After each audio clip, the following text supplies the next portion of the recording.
Bab 6 dari David and Goliath by David Gladwell. Bab 6. Wyatt Walker. Foto paling terkenal dalam sejarah pergerakan hak sipil Amerika diambil pada 3 Mei 1963 oleh Bill Hudson, fotografer Associated Press. Hudson ketika itu sedang berada di Birmingham, Alabama, ketika para aktivis Martin Luther King Jr. memprotes komisioner keselamatan publik kota itu yang rasis, yaitu Eugene Buchanan. Fotonya adalah remaja laki-laki yang diserang anjing polisi. Sampai hari ini, foto itu nggak kehilangan kekuatannya untuk mengejutkan. Hudson memberi role film hari itu ke editornya, Jim Lexon. Lexon melihat satu persatu foto Hudson sampai akhirnya menemukan foto remaja dan anjing. Belakangan, Lexon bilang dia terpana melihat tenangnya anak muda itu menghadapi rahang si anjing herder.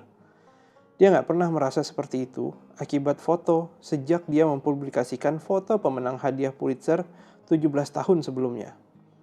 Foto seorang perempuan yang melompat dari jendela lantai atas bangunan hotel yang terbakar di Atlanta. Lexon mengirim foto itu lewat telegram. Hari berikutnya, New York Times memasang foto itu selebar 3 kolom di halaman depan edisi Sabtu. Diikuti hampir semua koran besar senegara. Presiden Kennedy melihat foto itu dan terkejut. Menteri Luar Negeri, Dean Rusk, khawatir foto itu bakal mempermalukan teman-teman kita di luar negeri dan membuat musuh-musuh kita bergembira. Foto itu dibahas di ruang sidang Kongres dan banyak sekali ruang keluarga serta kelas. Sejenak, sepertinya orang Amerika nggak bisa membicarakan hal lain. Sebagaimana kata seorang jurnalis, foto itu akan membara selama-lamanya. Bocah kurus berbaju rapi yang seperti bersandar pada anjing, lengannya terjuntai, sambil menatap tenang ke depan sekolah, mau berkata, "Ambil aku, inilah aku." Selama bertahun-tahun, Martin Luther King dan pasukan aktivis hak sipilnya telah melawan banyak sekali hukum dan kebijakan rasis yang banyak sekali di Amerika bagian selatan. Aturan-aturan yang mempersulit atau menghalangi orang kulit hitam mendapat pekerjaan, memberi suara, mendapat pendidikan yang layak, bahkan menggunakan keran air yang sama dengan orang kulit putih. Tiba-tiba arus berbalik. Setahun kemudian, Kongres Amerika mengeluarkan Civil Rights Act 1964 yang bersejarah. Salah satu legislasi terpenting dalam sejarah Amerika. Sering dikatakan bahwa Civil Rights Act ditulis di Birmingham. Pada 1963, ketika Martin Luther King datang ke Birmingham, pergerakannya sedang krisis. Dia baru saja menghabiskan 9 bulan mengarahkan protes terhadap pemisahan antar ras di Albany, Georgia, 320 km di selatan, dan dia meninggalkan Albany tanpa mendapatkan apapun yang signifikan. Kemenangan terbesar pergerakan hak sipil ketika itu adalah keputusan Mahkamah Agung Amerika dalam kasus Brown versus Board of Education 1954 yang menyatakan bahwa pemisahan antar ras di sekolah negeri itu tidak konstitusional. Tapi, hampir 10 tahun berlalu dan sekolah-sekolah negeri di Deep South tetap terbagi secara rasial. Pada 1940-an dan awal 1950-an, sebagian besar negara bagian selatan dipimpin politikus-politikus relatif moderat yang setidaknya mengakui harga diri orang kulit hitam.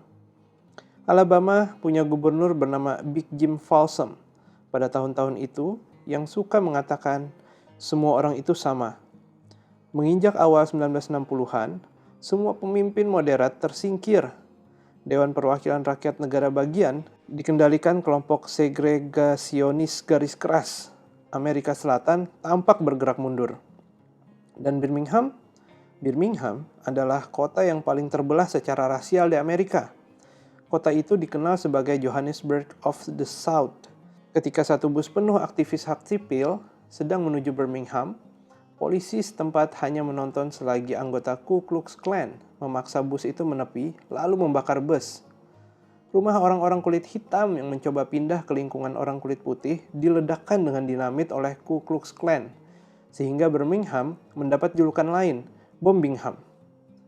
Di Birmingham, tulis Diane McWhorter dalam Carry Me Home, dibuktikan bahwa cara terbaik menyetop gelombang kejahatan, yaitu perampokan, pemerkosaan, dan apapun itu, adalah dengan menembak beberapa tersangka.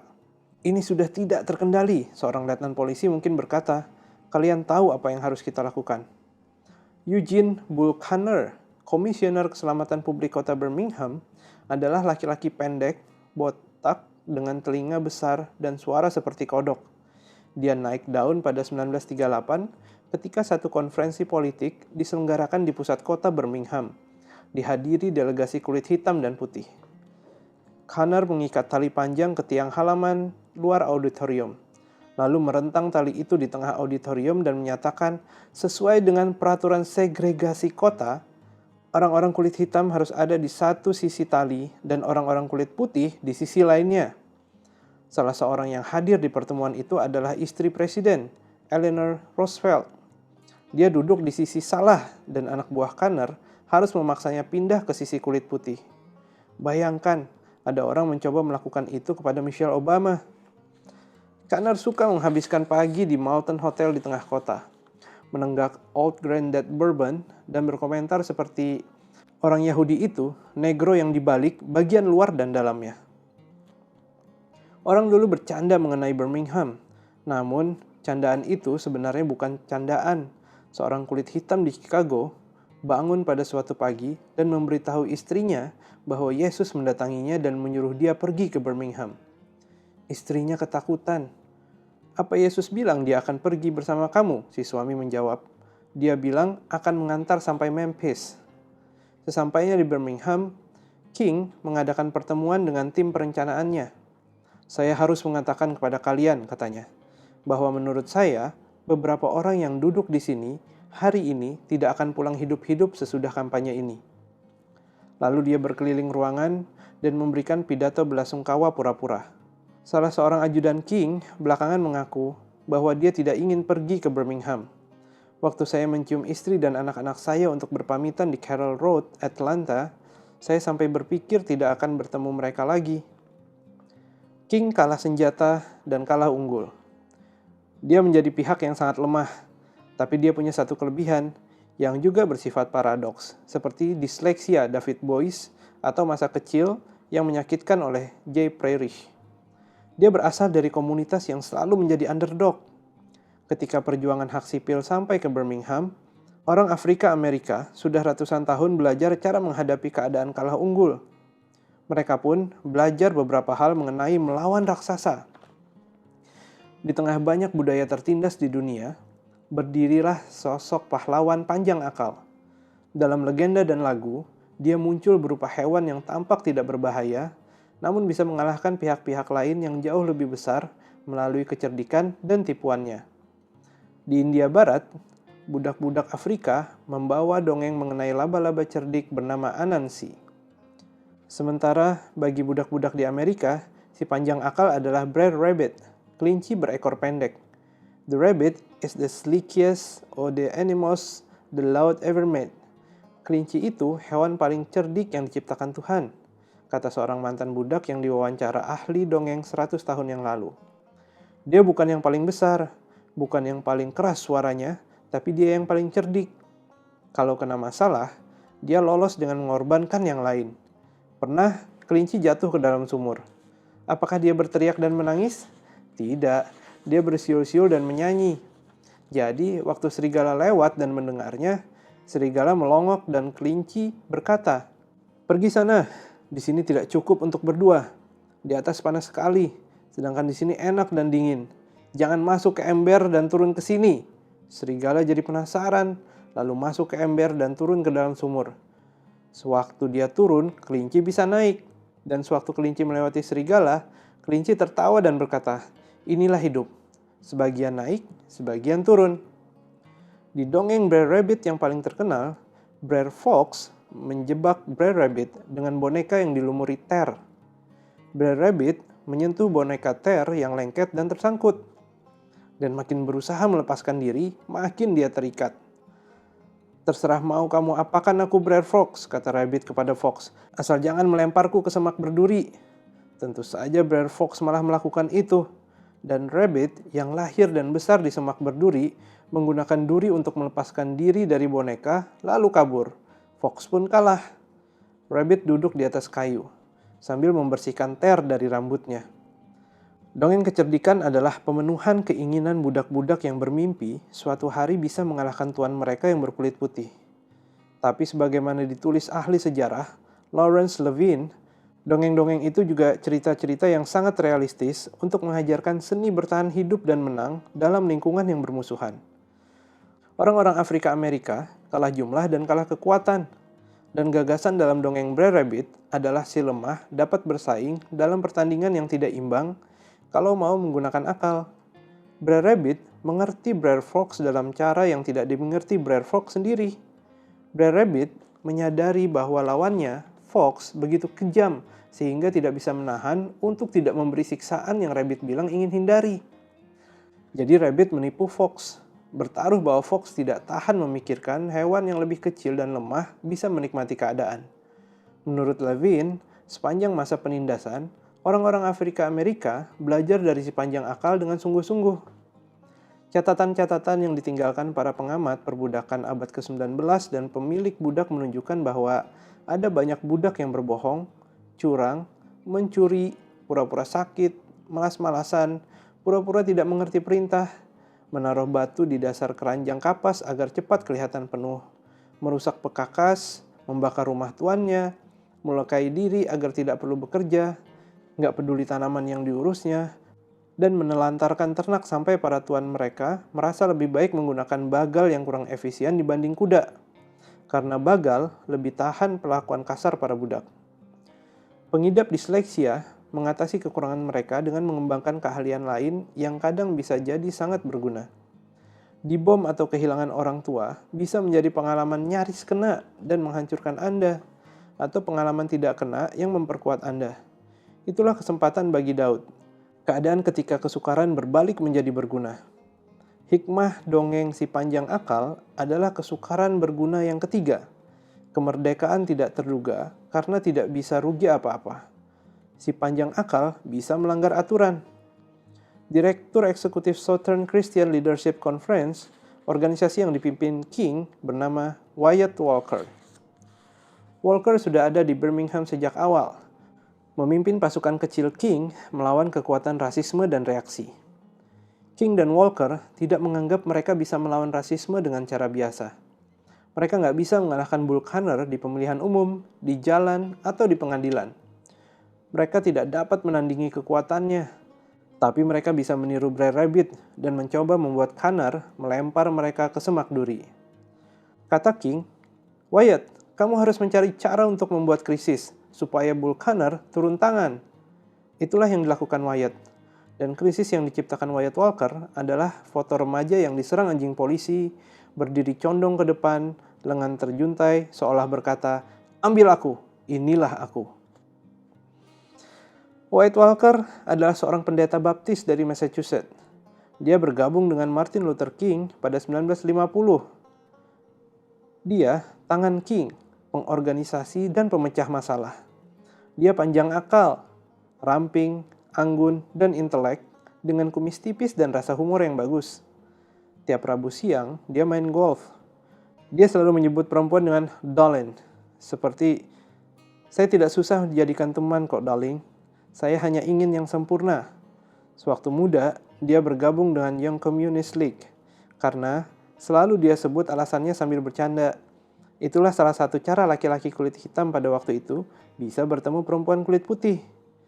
Waktu kuliah, tulis ahli sejarah Taylor Branch, dia memakai kacamata berbingkai gelap yang membuat wajahnya seram seperti pendukung Trotsky.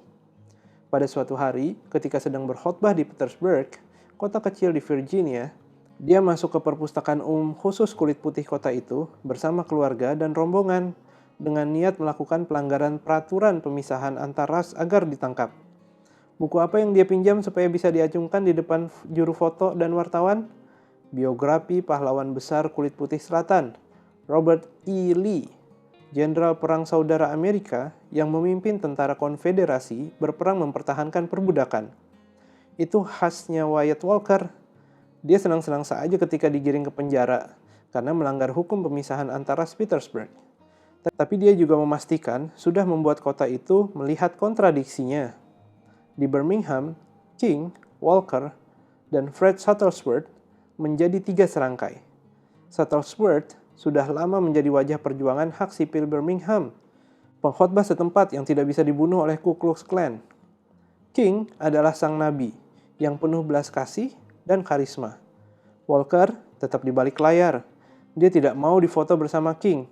Bahkan di Birmingham banyak anak buah Buchanan yang tidak tahu seperti apa tampangnya Walker. King dan Shuttlesworth berpembawaan tenang, sedangkan Walker tidak.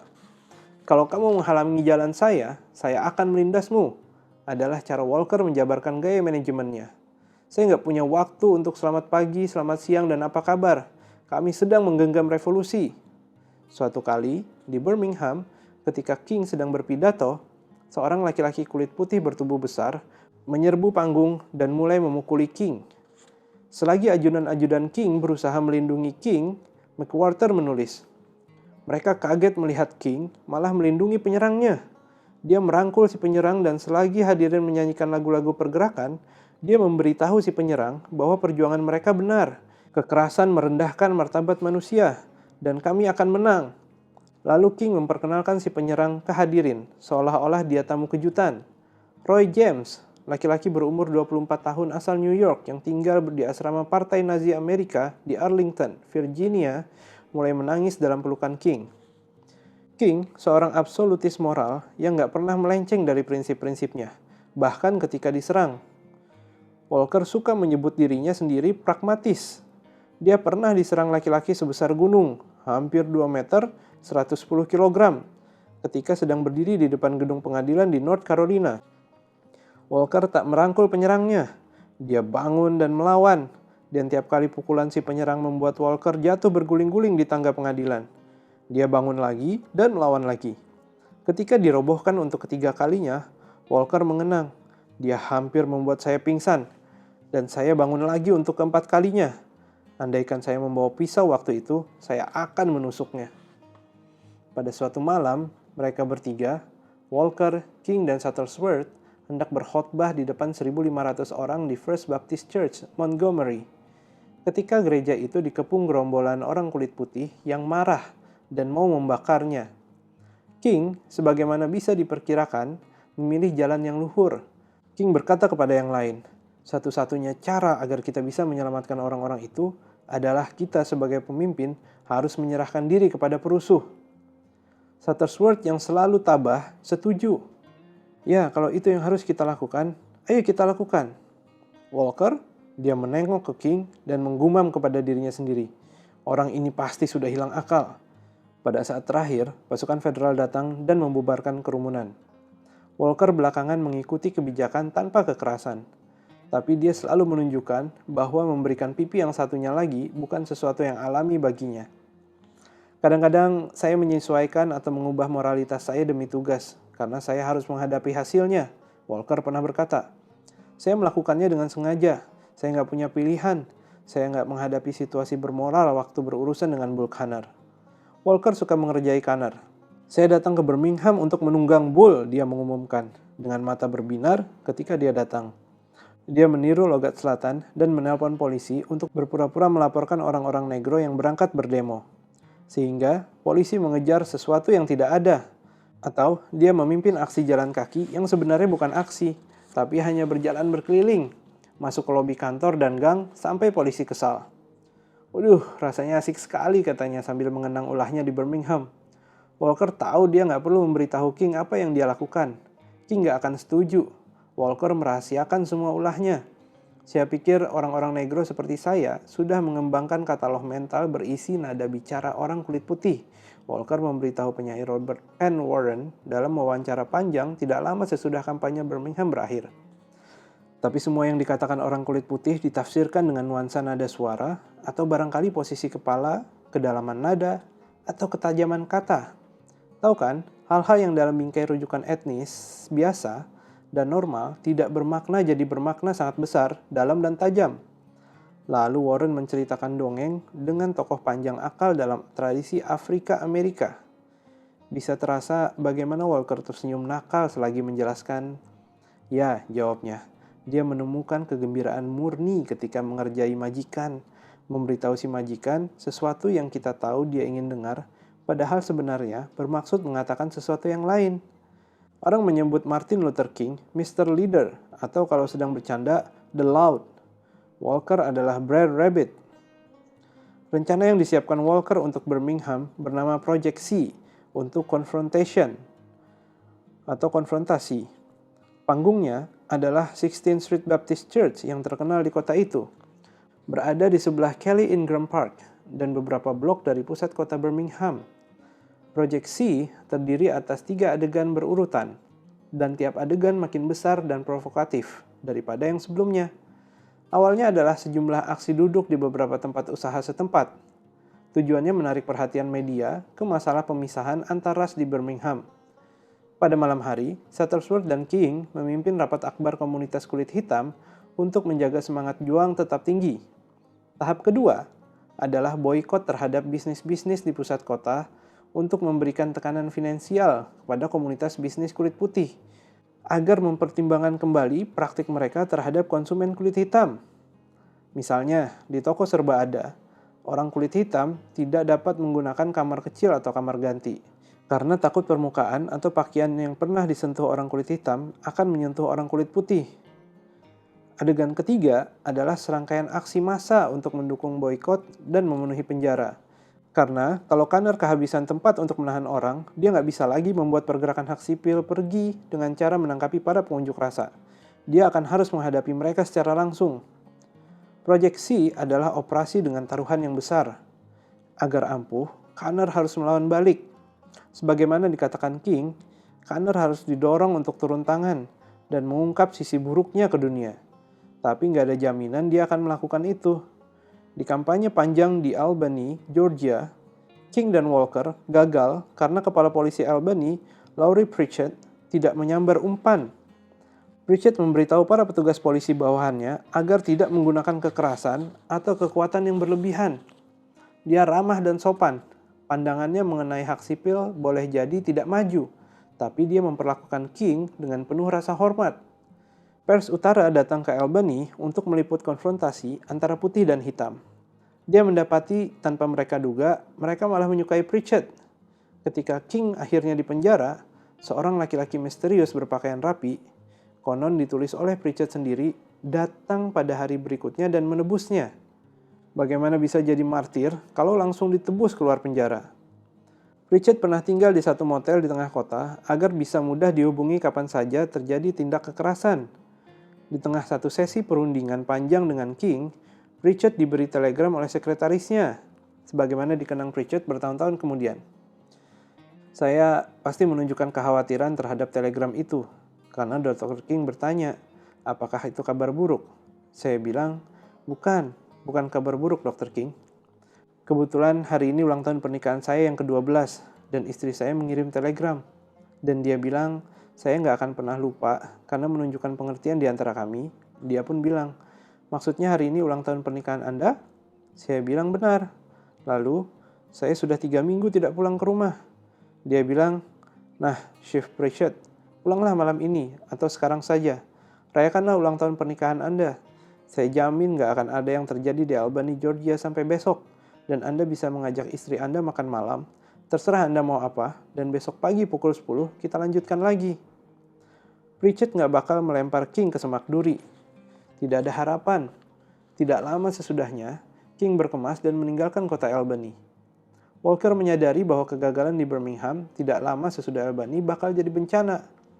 Pada masa itu, berita malam di TV ditonton banyak sekali orang di Amerika, dan Walker sangat ingin Project C tampil di layar-layar TV Amerika tiap malam.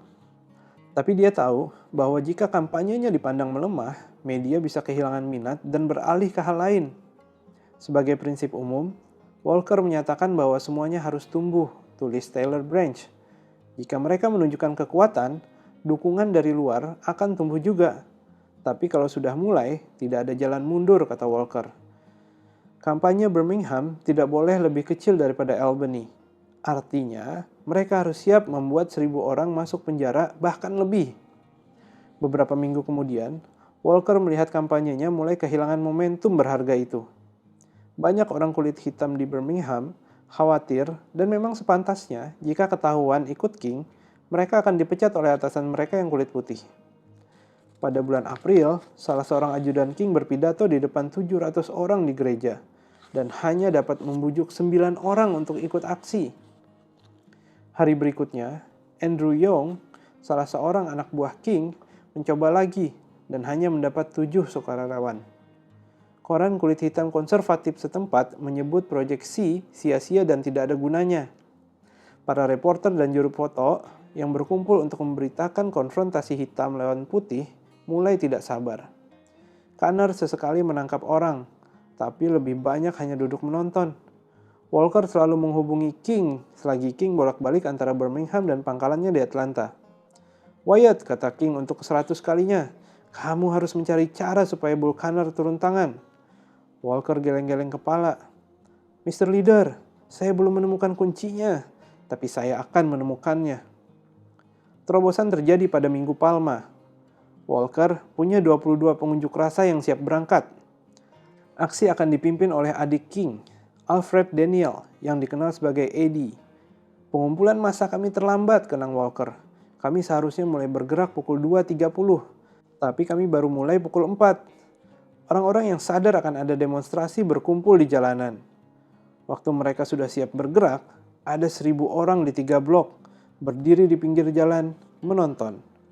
Hari berikutnya, Walker membuka koran untuk membaca laporan media mengenai apa yang terjadi. Dan dia kaget melihat para wartawan salah menulis.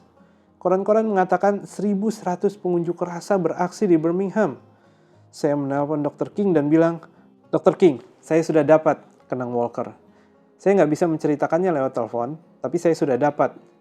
Jadi yang kami lakukan setiap hari adalah memperpanjang pengumpulan massa sampai orang-orang pulang kerja pada sore hari. Mereka akan berdiri di pinggir jalan dan terlihat seperti ada 1.000 pengunjuk rasa. Kami sendiri hanya bawa 12, 14, 16, atau 18, tapi koran melaporkannya 1.400. Itu mirip banget dengan salah satu dongeng mengenai tokoh panjang akal, kisah kura-kura yang balap lari dengan rusa. Kura-kura bersembunyi di dekat garis finish dan menyuruh saudara-saudaranya berkeliaran sepanjang jalur balapan. Agar kelihatannya dia terus berlari sepanjang balapan. Lalu di garis finish, kura-kura muncul di depan rusa dan merebut kemenangan. Rusa tertipu karena kura-kura tahu rusa menganggap semua kura-kura itu sama saja sehingga tidak bisa dibedakan. Underdog harus mempelajari nuansa ekspresi orang kulit putih, posisi kepala, kedalaman nada suara, atau ketajaman kata. Kelangsungan hidup mereka bergantung pada pengetahuan itu. Tapi mereka yang berposisi berkuasa nggak perlu melihat yang lemah. Rusa meremehkan kura-kura yang lambat. Baginya, semua kura-kura sama. Kaum elit Birmingham seperti rusa. Mereka hanya bisa melihat dengan mata kulit putih. Walker menjelaskan dengan girang. Mereka nggak bisa membedakan antara pengunjuk rasa kulit hitam dan penonton kulit hitam. Mereka hanya tahu bahwa semuanya kulit hitam. Kanner adalah orang sombong yang suka petantang-petenteng keliling Birmingham sambil berkoar. "Di sini kita bikin hukum sendiri."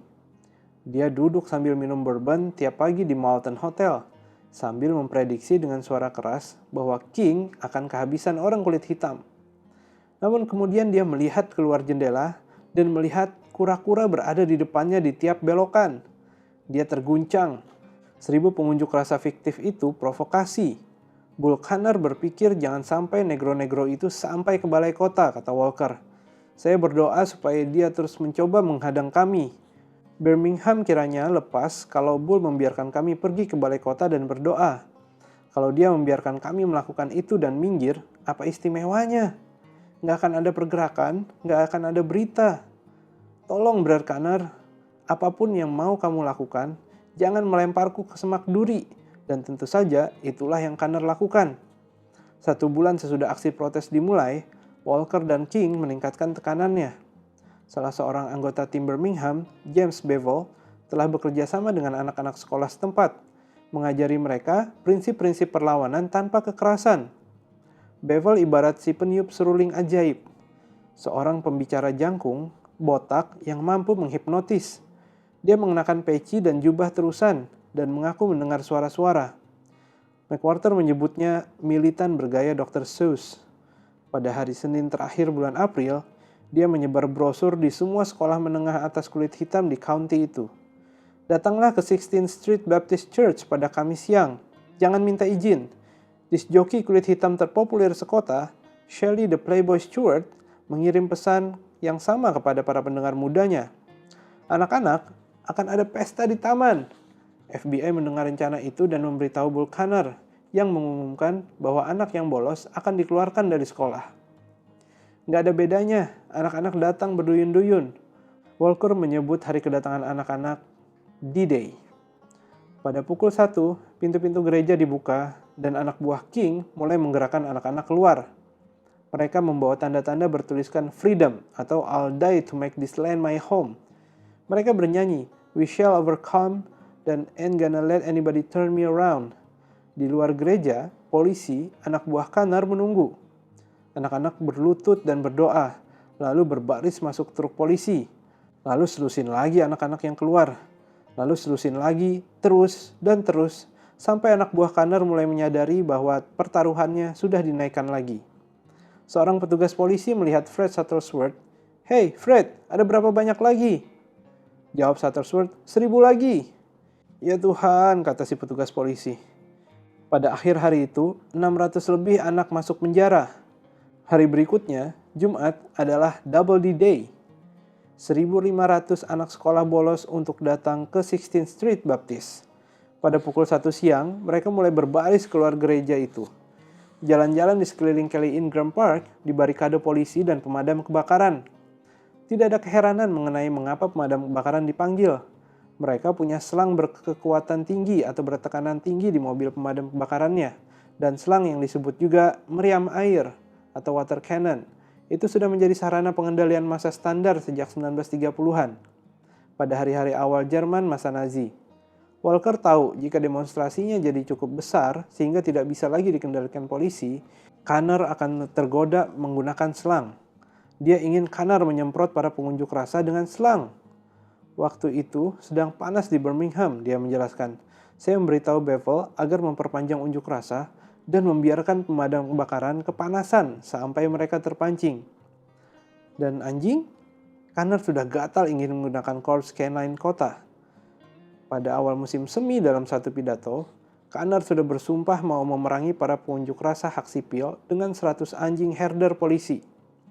Aku mau mereka melihat anjing-anjing itu beraksi, karena menggeram selagi keadaan mulai tidak terkendali di Kelly Ingram Park. Dan gak ada lagi yang membuat Walker lebih bahagia daripada itu. Dia sudah mengerahkan anak-anak berunjuk rasa di jalan, dan sekarang Connor mau melepas anjing-anjingnya. Semua orang di pihak King tahu seperti apa jadinya jika ada yang menerbitkan foto anjing polisi menerkam anak. Connor menyaksikan selagi anak-anak mendekat. Jangan maju lagi, katanya. Kalau kalian maju, kami akan menyemprot dengan air. Penjara Connor sudah penuh. Dia gak dapat menahan orang lagi karena gak punya tempat menahan. Anak-anak terus maju. Para pemadam kebakaran ragu-ragu. Mereka gak biasa mengendalikan massa. Connor menoleh ke kepala pemadam kebakaran. Semprot atau pulang. Para pemadam kebakaran memutar senapan monitor, katup yang mengubah semburan selang menjadi bertekanan tinggi. Anak-anak saling berpegangan dan dipukul mundur oleh semburan. Kekuatan semprotan air sampai merobek baju dan membuat beberapa anak terpelanting ke dinding dan ke pintu. Di gereja, Walker mulai menyebar gelombang demi gelombang anak-anak ke sisi lain taman untuk membuka front baru. Connor kehabisan mobil pemadam kebakaran, tapi dia bertekad mencegah para pengunjuk rasa memasuki Birmingham kulit putih. Keluarkan anjing, Connor memerintahkan memanggil 8 satuan K9. Kenapa yang dikeluarkan Tiger tua? Teriak Connor kepada salah seorang petugas polisi. Bawa yang lebih galak, yang ini kurang galak. Anak-anak mendekat. Satu anjing herder menyerang seorang remaja. Dia mencondongkan tubuh ke depan dengan lengan terjuntai, seolah mau berkata, ambil aku, inilah aku. Pada hari Sabtu, fotonya tampil di halaman depan semua koran di seantero Amerika. Apakah perilaku Wyatt Walker membuat Anda nggak nyaman? James Foreman, yang menjadi tokoh penting di pergerakan hak sipil pada tahun-tahun itu, ada bersama Walker ketika Connor pertama kali mengerahkan satuan K9. Kata Foreman, Walker malah melonjak-lonjak kegirangan. Kita mendapat kemajuan, kita dihajar polisi. Foreman kaget, sebagaimana yang lain, Walker sadar Birmingham bisa berbahaya. Dia ada ketika King pura-pura memberi pidato belasungkawa kepada semua orang. Kok bisa-bisanya dia kegirangan karena tahu para pengunjuk rasa diserang anjing polisi. Sesudah D-Day, King dan Walker mendengarnya dari semua sisi. Hakim yang memproses para pengunjuk rasa yang ditahan berkata bahwa orang-orang yang menyesatkan anak-anak ini sehingga mereka berunjuk rasa harus dipenjara. Di Kongres, salah seorang anggota Kongres dari Alabama menyebut penggunaan anak-anak memalukan. Wali kota Birmingham mengecam para agiator yang tidak bertanggung jawab dan tidak berpikir panjang yang menggunakan anak-anak sebagai alat. Malcolm X, aktivis kulit hitam yang jauh lebih radikal daripada King, berkata, laki-laki sejati tidak menempatkan anak-anak di sasaran tembak. Tajuk rencana New York Times menyatakan bahwa King terlibat.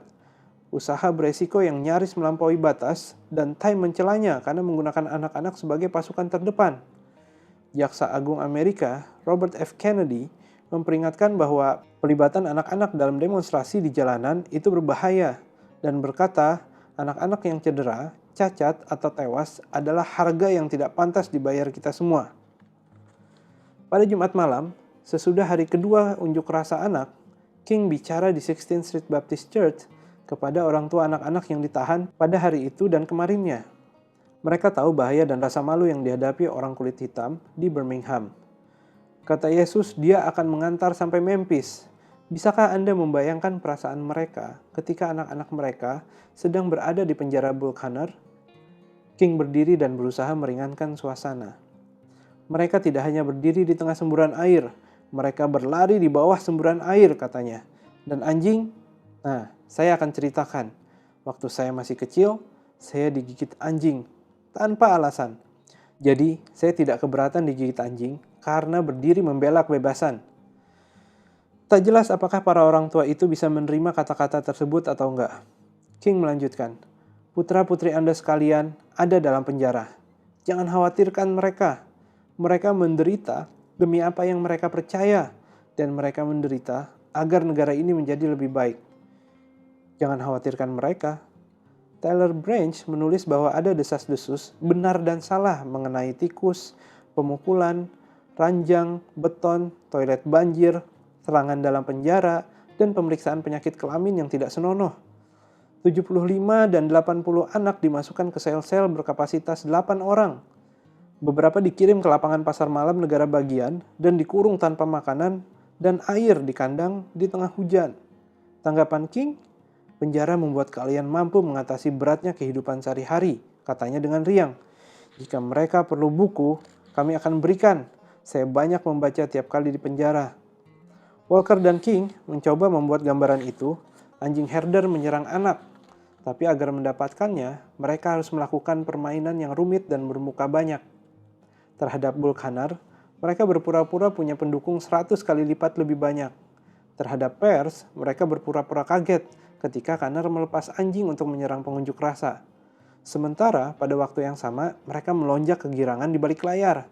Dan terhadap orang tua yang anak-anaknya digunakan sebagai umpan, mereka menyatakan bahwa penjara Buchanan adalah tempat yang baik untuk membaca. Tapi seharusnya kita nggak kaget. Pilihan apa lagi yang tersedia bagi Walker dan King? Dalam dongeng tradisional kura-kura dan kelinci yang diceritakan kepada semua anak sekolah barat, kura-kura mengalahkan kelinci karena kegigihan dan usaha keras. Yang lambat asal selamat bisa memenangkan lomba. Itu hikmah yang pantas dan kuat. Tapi hanya dalam dunia tempat kura-kura dan kelinci bermain dengan aturan yang sama dan usaha, tiap pihak mendatangkan imbalan. Dalam dunia yang tidak adil, dan tidak seorang pun kiranya menyebut Birmingham pada 1963 itu adil, kura-kura harus menaruh saudara-saudaranya di titik-titik strategis sepanjang jalur balapan. Si penipu tidak menjadi penipu dari sananya. Si penipu menjadi penipu karena perlu.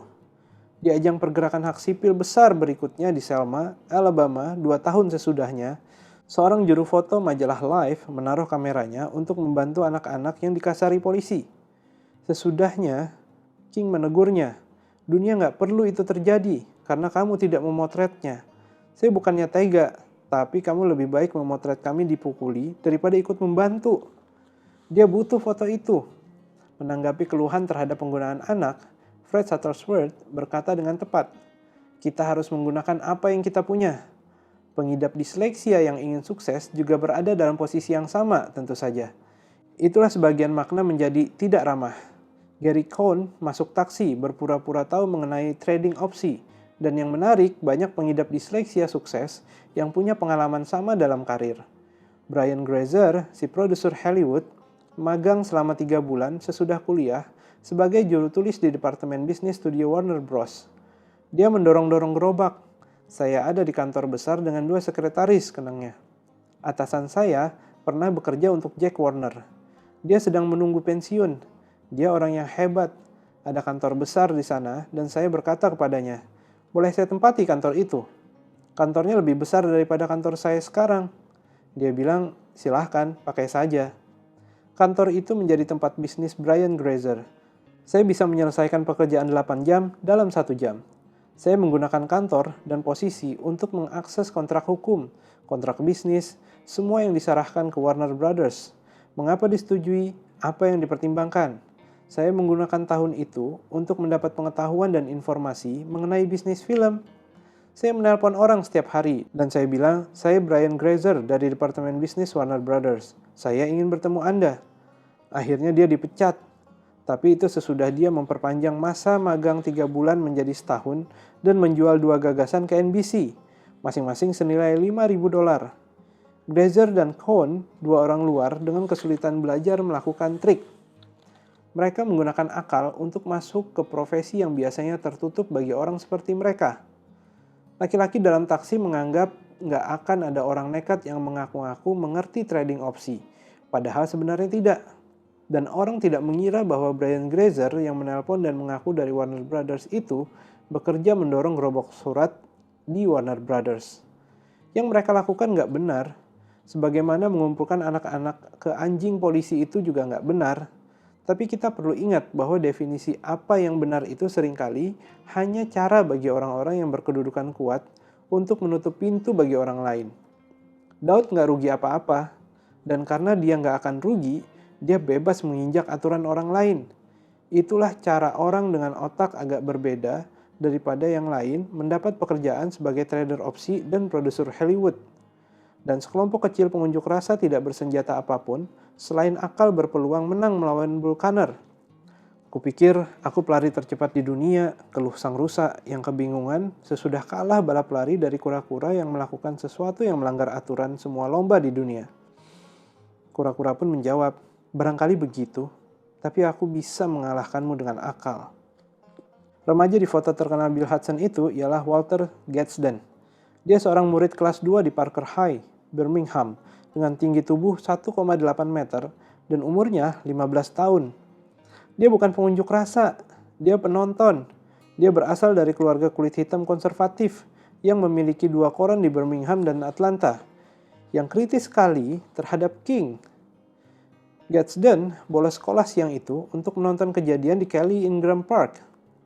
Petugas polisi di foto itu ialah Dick Middleton. Dia orang yang rendah hati dan pendiam. Corpse Canine, tulis McWhorter, dikenal banyak menarik orang lurus yang tidak ingin melakukan korupsi dan kolusi kecil-kecilan yang sering terjadi pada petugas patroli biasa. Para pawang anjing itu juga tidak ada yang dikenal sebagai ideolog rasis. Nama si anjing itu adalah Leo. Sekarang lihatlah wajah orang-orang kulit hitam di sekelilingnya. Bukankah mereka seharusnya kaget atau takut? Mereka nggak kaget atau takut. Kemudian perhatikan tali di tangan Middleton. Tegang, seolah dia mencoba menahan Leo.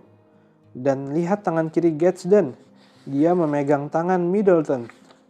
Lihat kaki kiri Gadsden. Dia menendang Leo kan?